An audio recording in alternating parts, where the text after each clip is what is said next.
27 ఇస్సాకు వృద్ధుడై అతని కన్నులకు మందదృష్టి కలిగినప్పుడు అతడు తన పెద్ద కుమారుడైన ఏశావుతో, నా కుమారుడా అని అతను పిలువగా అతడు, చిత్తమునైనా అని అతనితో అనెను.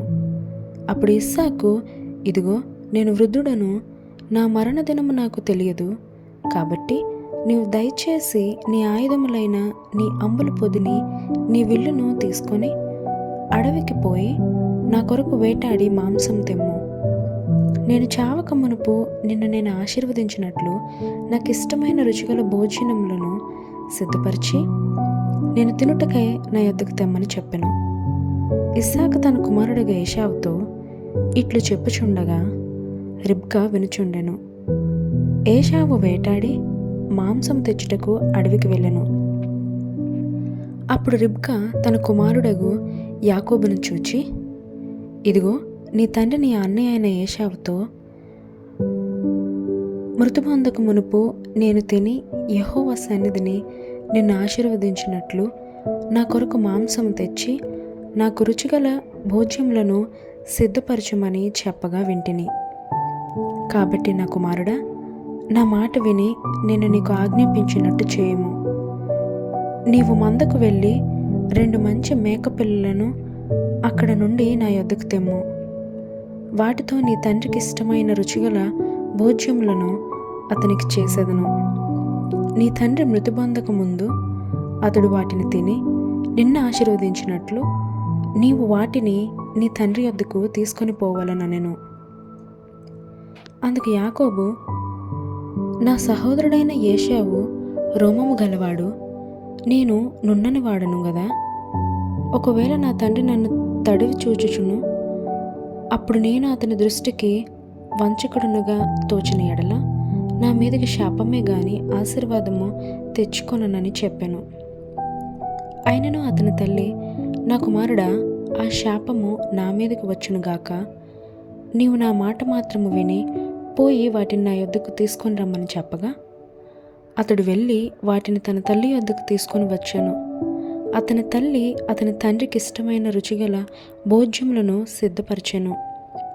మరియు తన జ్యేష్ఠ కుమారుడగు ఏశావునకు సొగసైన వస్త్రములు ఇంట తన యొద్ద నుండెను గనుక రిబ్కా వాటిని తీసి తన చిన్న కుమారుడగు యాకోబునకు తొడిగించి ఆ మేకపిల్లల చర్మములతో అతని చేతులను అతని మెడ మీద నునుపు భాగమును కప్పి తాను సిద్ధపరిచిన రుచిగల భోజ్యములను రొట్టెను తన కుమారుడగు యాకోబు చేతికి ఇయ్యగా అతడు తన తండ్రి వద్దకు వచ్చి నా తండ్రి అని పిలువగా అతడు, ఏమి నా కుమారుడా, నీవెవరవని అడిగెను. అందుకు యాకోబు, నేను ఏశావు అను నీ జ్యేష్ఠ కుమారుడును, నీవు నాతో చెప్పిన ప్రకారం చేసి ఉన్నాను. నీవు నన్ను దీవించుటకై దయచేసి లేచి కూర్చుండి నేను వేటాడి తెచ్చిన దానిని తినమనెను. అప్పుడు ఇస్సాకు, నా కుమారుడా, ఇంత శీఘ్రముగా అది నీకెట్లు దొరికినని అడుగగా అతడు, నీ దేవుడైన యెహోవా నా ఎదుటికి దాన్ని రప్పించుట చేతనే అని చెప్పెను. అప్పుడు ఇస్సాకు, నా కుమారుడా, నీవు ఏశావును నా కుమారుడువా కావో నేను నిన్ను తడివి చూచెదను, దగ్గరకు రమ్మని చెప్పెను. యాకోబు తన తండ్రి అయిన ఇస్సాకు దగ్గరకు వచ్చినప్పుడు అతడు అతన్ని తడివి చూచి, స్వరము యాకోబు స్వరము గాని చేతులు ఏశావు చేతులే అనెను. యాకోబు చేతులు అతని అన్నయ్య అయిన ఏశావు చేతులు వలె రోమము గలవైనందున ఇస్సాకు అతనిని గుర్తుపట్టలేక అతనిని దీవించి, ఏశావు అను నా కుమారుడువు నీవేనా అని అడుగుగా యాకోబు, నేనే అనెను. అంతటా అతడు, అది నా యొద్దకు తెమ్ము, నేను దీవించినట్లు నా కుమారుడు వేటాడి తెచ్చినది తిందుననెను. అతడు తెచ్చినప్పుడు అతడు తినెను, ద్రాక్షారసము తేగ అతడు త్రాగెను. తరువాత అతని తండ్రి అయిన ఇస్సాకు, నా కుమారుడా, దగ్గరకు వచ్చి నన్ను ముద్దు పెట్టుకోమని అతనితో చెప్పెను. అతడు దగ్గరకు వచ్చి అతను ముద్దు పెట్టుకొనెను. అప్పుడు అతడు అతని వస్త్రములను వాసన చూచి అతను దీవించి ఇట్లనెను, ఇదిగో నా కుమారుని సువాసన యెహోవా దీవించిన చేని సువాసన వలెనున్నది. ఆకాశపు మంచును భూసారమును విస్తారమైన ధాన్యమును ద్రాక్షరసమును దేవుడు నీకు అనుగ్రహించుగాక. జనములు నీకు దాసులగుదురు, జనములు నీకు సాగిలపడుదురు. నీ బంధుజనులకు నీవు ఏలుకువై ఉండుము. నీ తల్లి పుత్రులు నీకు సాగిలపడుదురు. నిన్ను శపించువారు శపింపబడుదురు, నిన్ను దీవించువారు దీవింపబడుదురుగాక. ఇస్సాకు యాకోబును దీవించుట అయిన తరువాత యాకోబు తన తండ్రి అయిన ఇస్సాకు ఎదుటి నుండి బయలుదేరి వెళ్ళిన తక్షణమే అతని సహోదరుడైన ఏశావు వేటాడి వచ్చెను. అతడును రుచిగల భోజ్యములను సిద్ధపరిచి తన తండ్రి వద్దకు తెచ్చి, నా తండ్రి నన్ను దీవించినట్లు లేచి నీ కుమారుడు వేటాడి తెచ్చిన దాన్ని తినుమని తన తండ్రితో ననెను. అతని తండ్రి అయిన ఇస్సాకు నీవెవరమని అతన్ని అడిగినప్పుడు అతడు, నేను నీ కుమారుడును ఏశావు అని నీ జ్యేష్ఠ కుమారుడనగా, ఇస్సాకు మికటముగా గడగడ వణుకుచు, అట్లయితే వేటాడిన భోజ్యమును నా యొద్దకు తెచ్చిన వారెవరు?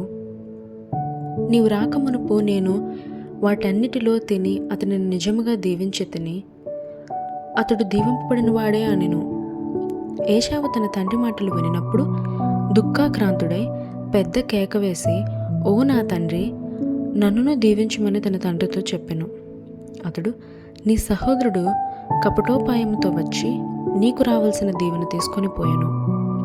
ఏశావు యాకోబు అని పేరు అతనికి సరిగానే చెల్లినది. అతడు నన్ను ఈ 2 మారులు మోసపుచ్చెను, నా జ్యేష్ఠత్వము తీసుకొనెను. ఇదిగో ఇప్పుడు వచ్చి నాకు రావాల్సిన దీవెనను తీసుకొనెనని చెప్పి నా కొరకు మరి ఏ దీవెనయో మిగిల్చి ఉంచలేదా అని అడిగాను.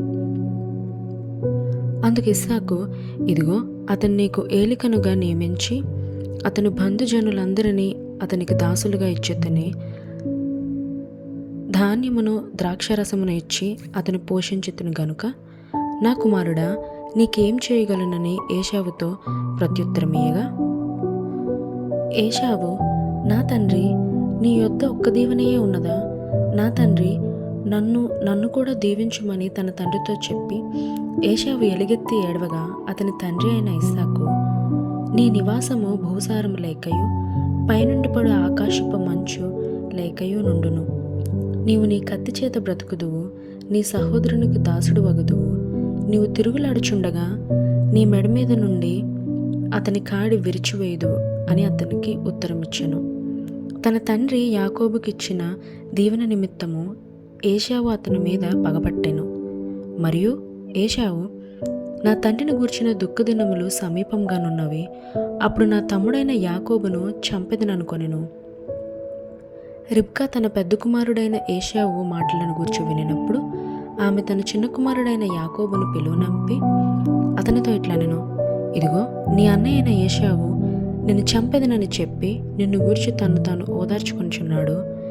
కాబట్టి నా కుమారుడా, నీవు నా మాట విని లేచి హారానులోనున్న నా సహోదరుడగు లాబాను నద్దకు పారిపోయి నీ అన్న కోపము చల్లారు వరకు, నీ అన్న కోపము నీ మీద నుండి తొలగి నీవు అతనికి చేసిన వాటిని అతడు మరచు వరకు లాబాను నొద్ద కొన్నాళ్ళుండుము. అప్పుడు నేను అక్కడ నుండి నిన్ను పిలిపించెదను. ఒక్కనాడే మీ ఇద్దరిని నేను పోగొట్టుకొననేలా అనెను.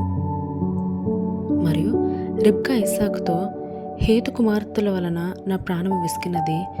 ఈ దేశస్థురాండ్రైన హేతు కుమార్తెలలో వీరి వంటి ఒకదానిని యాకోబు పెండ్లి చేసుకొనిన ఎడల నా బ్రతుకు వలన నాకేం ప్రయోజనమనెను.